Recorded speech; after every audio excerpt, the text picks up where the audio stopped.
সুযোগ করে দেন, আপনাদের সাথে কথা বলার আবারও সুযোগ পাওয়া গেছে।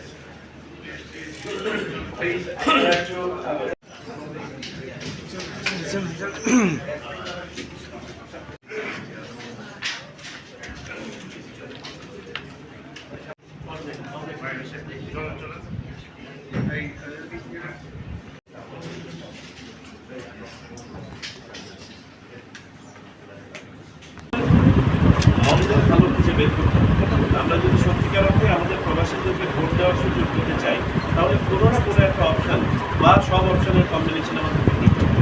আর বড় স্কেলে যদি আগামী নির্বাচনে যদি আমরা প্রবাসীদেরকে ভোট দেওয়াতে চাই, তাহলে প্রক্সি ছাড়া আর বিকল্প খুব একটা আছে বলে মনে হচ্ছে না। কারণ বাকি যে দুটো বিকল্প আছে এগুলো পাইলটিং পর্যায়ে যাওয়া যাবে, লার্জ স্কেল ডিপ্লয়মেন্ট হয়তো বা করা যাবে না। তারপরে আমি এটা বলি যে এটা আমার জন্য এখনো প্রিম্যাচুর হতে বলতে, কারণ আমরা আগামী মাসের 8 তারিখে আমরা একটা ওয়ার্কশপ করছি সংশ্লিষ্ট বিশ্ববিদ্যালয় প্রতিষ্ঠান, আপনার এক্সপার্ট যারা আমাদেরকে উপদেশ দিয়েছেন সবাইকে নিয়ে আমরা আগামী মাসের 8 তারিখে একটা ওয়ার্কশপ করবো। এই ওয়ার্কশপের পরে আমরা দেখি কী ধরনের আর্কিটেকচার আমরা ডেভেলপ করতে পারি এবং সেখানে এক্সপার্টরা আমাদেরকে কী বলেন, কত সময় লাগতে পারে।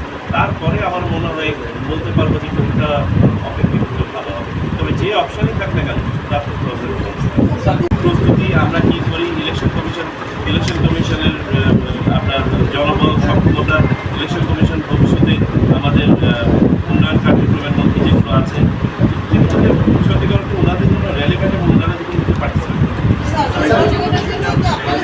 আমরা এক লার্জ আমরা বলেছি, আমরা কোনো স্পেসিফিক কিছু বলি নাই। যেমন আমাদের ক্যাপাসিটি বিল্ডিংয়ে, আমাদের ইন্টারন্যাশনাল এক্সচেঞ্জ প্রোগ্রামে, এক্সপিরিয়েন্স শেয়ারিংয়ে ইত্যাদিতে ওনাদের তারা আইনগত ঝামেলায় না পড়ে। আমরা প্রক্সি ভোটটা এটাও কিন্তু একটা কারণ প্রক্সি ভোট।